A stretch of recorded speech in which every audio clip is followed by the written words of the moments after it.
For more information on today's program, contact Erica Taylor Montgomery at threegirlsmedia.com.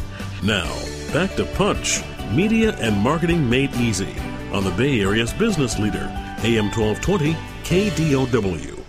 Good morning and welcome back to Punch, Media and Marketing Made Easy on 1220 AM KDOW, where we help you deliver a total knockout with your PR, marketing, social media, and so much more. I'm your host, Erica Taylor Montgomery, and if you'd like to learn a little bit more about me and my public relations and social media management agency, you can visit threegirlsmedia.com. That's threegirlsmedia.com. We're talking with Harry Gold, who's the CEO of Overdrive Interactive, and our topic is social media best practices. So, Harry, one of the things that I often get asked by my clients is, how do I get content to go viral and really get picked up by the masses? What recommendations do you have for that?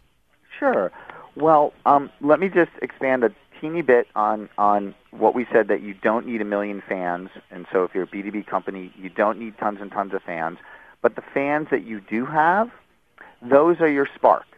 Those are people that can start the propagation of your content virally through the social media landscape and out into the web landscape and sort of the traditional. It can echo up to the traditional media landscape. And the other thing that I want to say is that viral media or viral marketing and social media, sometimes it needs a little spark from your email list and even from a little bit of paid media. So what you want to do is add octane to, say, your Google AdWords program where you're pushing out a report or an infographic or checklist or something like that, and then leverage sharing chiclets and all those things, or sharing icons, so that when people find your thought leadership content, not only can they download it, but they can easily share it and post it to their Facebook profiles or tweet it or share it on LinkedIn or whatever it is. So your question of, well, how do you make content go viral? Well, let's start with the most important thing.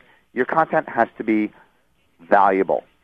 And what I mean by valuable is it genuinely helps people. It helps them get their head around a certain concept or category.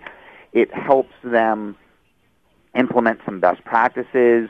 So it's got to be valuable to your target audience. Now, if you want it to go viral, here's the trick. It's got to make them look smart by sharing it. There are a few things that go viral through the web, things that are funny, things that are shocking, and things that are valuable and educational. So the key thing is, when you're creating a piece of content, you want to make it valuable, you want to make it useful, you want it to teach someone something right away. But the special thing you can do to get people to share it, and what do I mean by share it? I mean either they email it around, or they click on that like button or that tweet button or that post on LinkedIn button, so they share it. It's got to make them look smart. Now, that is where your creative challenge comes in. And the other thing I want to say about content going viral is it's got to be what I call portable. Portable means, number one, it's short and sweet and easily digestible. It's a one-pager. Second, it comes in many forms. It's an 8.5. So let's say it's a graphic, an infographic, or a chart, or a checklist. Make sure it's a one-pager. It fits on an 8.5 by 11.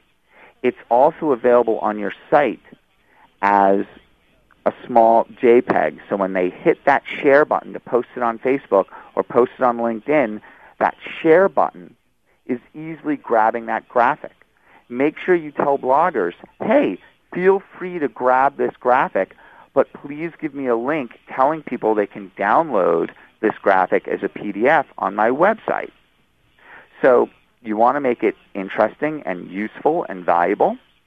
You want to make sure that if you want to have that viral spark, that when people share it, you're making them look smart, like they're turning people on to something new and valuable. And then you want to make sure that the assets are portable, that it's an easy-to-mail, lightweight PDF, that it's a lightweight graphic that's easy to post to blogs, and that you tell people, hey, share this. It's okay. And then finally, those Facebook logos and LinkedIn logos and tweet logos, those are, don't hide them with a share this button, but put them next to the graphic as a big honking call to action. So people will say, hey, I can share this valuable content right away on Facebook. So those are some best practices related to sharing your content. But then again, just putting it up won't necessarily get you all that viral propagation. You do have to spark it. Every flame needs a spark. So when you put up valuable content on your blog or you put it up on a landing page, drop that email, spend a little money on Google AdWords, drop a press release on it on the wire services. It's super cheap, and that will spark the propagation of that, of that infographic or valuable piece of content. Fantastic. Our guest is Harry Gold, and we are talking about social media best practices. And if you have questions about social media, you can call us live this morning at 800-516-1220. That's 800-516-1220. So, Harry, let's talk about a couple of the new kids on the block. When it comes to the social media Goliaths, I think, everybody's familiar with Facebook and Twitter and then LinkedIn when it comes to business. But let's talk a little bit about the two newest players when it comes to social media marketing, Pinterest and Google+.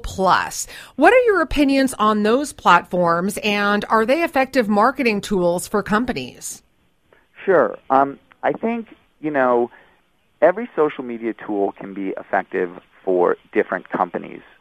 There's no blanket statement to say, every business is going to benefit from Pinterest. Let's talk about Pinterest for a second. There are certain categories that are really big on Pinterest. Fashion, huge. Food, huge. So if artwork, really big. So if you're a business that's in the business of selling images or fashion or food or something that people are passionate about and it's very visual, then Pinterest is great, right? So again, when we talked about those sharing icons, make sure that, all the visuals on your site can immediately be posted to Pinterest with the click of a mouse. So that's the first thing. So again, if you're a bakery or you're a mail-order cookie company or you sell really amazing posters or whatever it is, or fashion, make sure that your site is socially enabled so it's easy for people on Pinterest to share your images. I heard a stat somewhere about Etsy.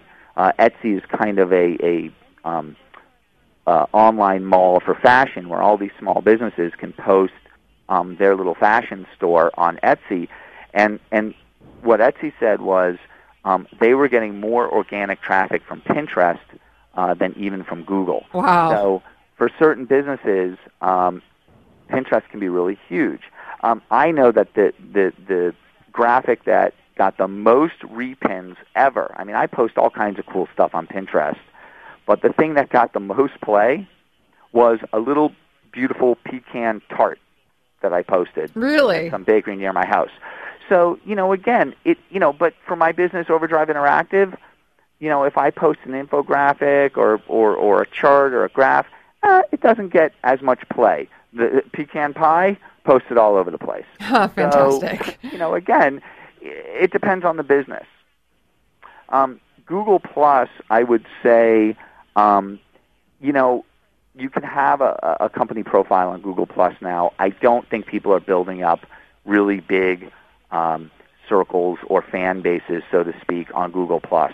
But like your last guest said, what is important is Google has been very upfront about saying the Google Plus button, when someone plus ones a page or a piece of content on your site, Google looks at that as one of the signals for SEO.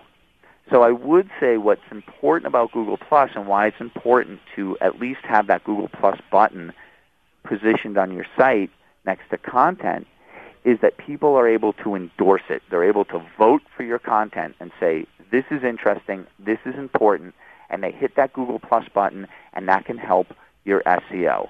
But, everyone has limited resources, limited bandwidth, and so, Google Plus certainly is not typically our first stop in terms of setting up a corporate profile, but we do suggest you add it to the social sharing or the prominent social sharing options on your site for the SEO value. Fantastic. We are talking to Harry Gold, who is the CEO of Overdrive Interactive. Our topic in round 2 of Punch is social media best practices. And if you have questions about social media, you can reach us live this morning at 800-516-1220. That's 800-516-1220. You are listening to Punch, Media and Marketing Made Easy on 1220 AM KDOW. I'm your host, Erica Taylor Montgomery, and we will be right back after the break.